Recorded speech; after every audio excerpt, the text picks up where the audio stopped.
Hari Buruh, atau yang dikenal dengan sebutan May Day. Satu hari yang dirayakan setiap tahun pada tanggal 1 Mei. Lantas, kenapa tanggal 1 Mei dijadikan Hari Buruh Internasional? Mari kita cari tahu dalam video singkat ini. Sebelum itu, silakan subscribe channel ini agar kalian bisa update tentang video-video selanjutnya.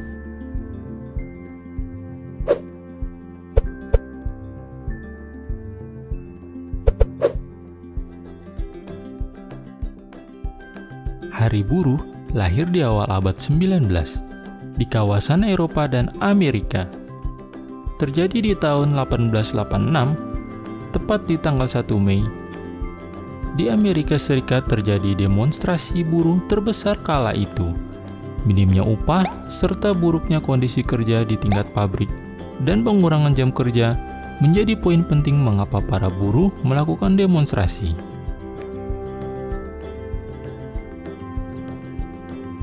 Mereka menyuarakan 8 jam kerja, 8 jam istirahat, dan 8 jam untuk rekreasi.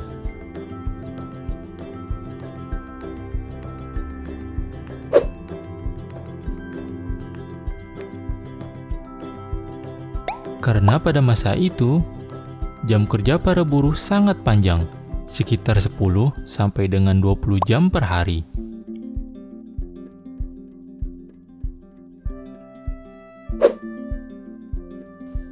Peristiwa ini dikenal dengan High Market. Peristiwa tersebut berlangsung selama 4 hari. Banyak korban luka-luka dan bahkan tewas akibat bentrokan yang terjadi.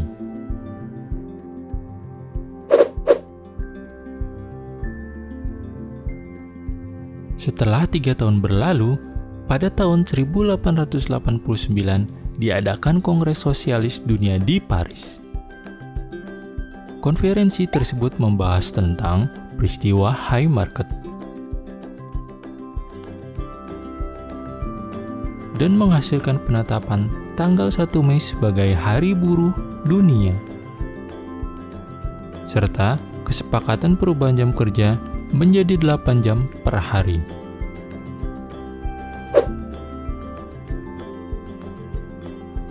Itulah sejarah singkat awal mula dari May Day dan penetapan 8 jam kerja bagi buruh di seluruh dunia.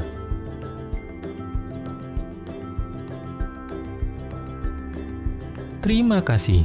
Silakan subscribe untuk berlangganan video-video selanjutnya.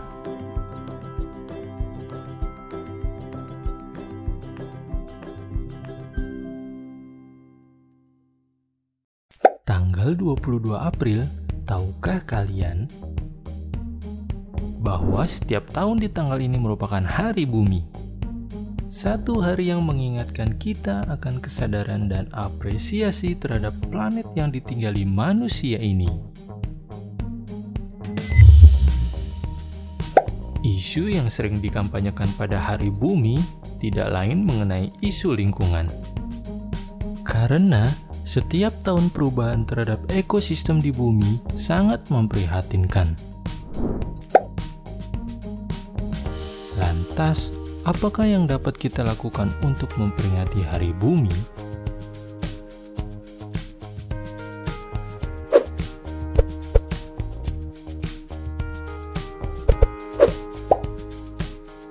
Mematikan lampu jika tidak digunakan.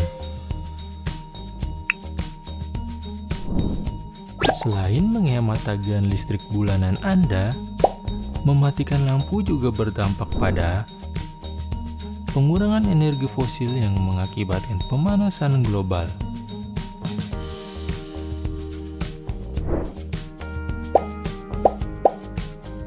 Mengurangi pemakaian plastik.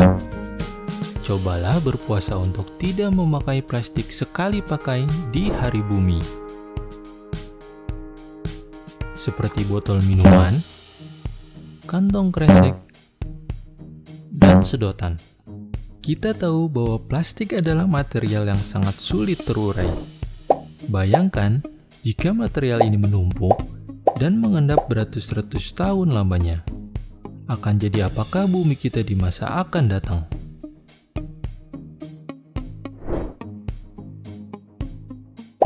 Cobalah menanam pohon. Lakukanlah dengan hal yang mudah. Tidak perlu menanam pohon yang besar. Mulailah menanam dengan tanaman yang kecil. Hal sepele yang dapat kita lakukan namun sangat berarti. Tanamlah seminimal mungkin satu tumbuhan. Jika satu tumbuhan ditanam orang, bayangkan jika ada jutaan orang yang melakukan hal yang sama.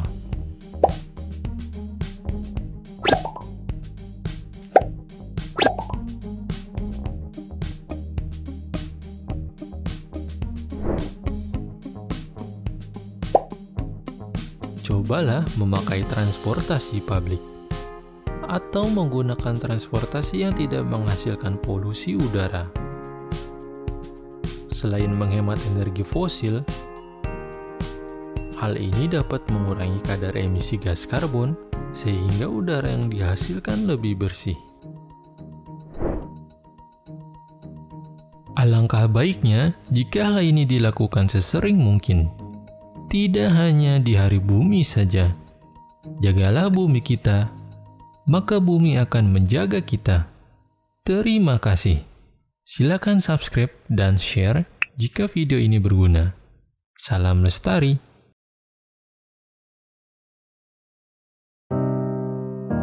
Tahukah kamu bahwa pada tanggal 8 Juni ditetapkan sebagai Hari Laut Sedunia atau yang disebut dengan World Ocean Day?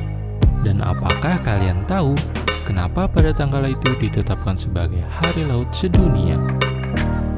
Mari kita cari tahu dalam video singkat ini. Sebelum itu, silakan subscribe channel ini agar kalian bisa update tentang video-video selanjutnya.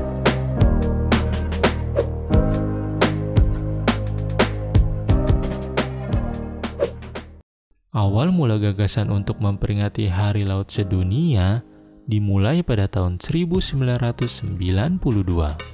Kala itu, diadakan konferensi PBB di Rio de Janeiro, Brazil, yang dilaksanakan pada tanggal 3 sampai dengan 14 Juni 1992, yang dikenal dengan sebutan Earth Summit, membahas isu lingkungan dan pembangunan. Namun, PBB baru mengesahkan pada tanggal 8 Juni sebagai Hari Laut Sedunia, tepatnya pada tanggal 5 Desember 2008. Tujuan penetapan Hari Laut Sedunia tidak lain untuk menghargai dan merayakan hasil yang disediakan oleh samudra, serta meningkatkan kesadaran manusia bahwa lautan sangat penting dalam kehidupan. Seperti meningkatkan kesadaran kita dari dampak yang ditimbulkan oleh manusia itu sendiri, dan mendorong warga dunia untuk peduli terhadap lautan, di mana kondisi lautan saat ini sangat memprihatinkan karena tingkat pencemaran yang sangat tinggi, seperti kebanyakan sampah plastik yang bermuara ke laut, sehingga laut tidak lagi sehat, yang kemudian hal ini berimbas kepada manusia itu sendiri. Misalnya, ikan memakan plastik yang ada di lautan, dan kemudian ikan tersebut ditangkap oleh nelayan dan dihidangkan ke meja makan kita. Kita tahu bahwa plastik sangat sulit terurai di alam, apalagi di dalam tubuh manusia. Tidak hanya plastik, kerusakan lautan disebabkan juga karena penangkapan ikan secara ilegal, seperti penangkapan ikan dengan cara dibom, yang dapat menghancurkan terumbu karang, dan perubahan iklim juga salah satu sumber hancurnya terumbu karang, sehingga ekosistem yang ada di dalam laut menjadi rusak. Itulah awal mula tanggal 8 Juni ditetapkan sebagai Hari Laut Sedunia. Semoga kita dapat memperingatinya dengan bijak dan melestarikan ekosistem laut kita, karena semua itu untuk kelangsungan hidup manusia. Terima kasih. Salam lestari.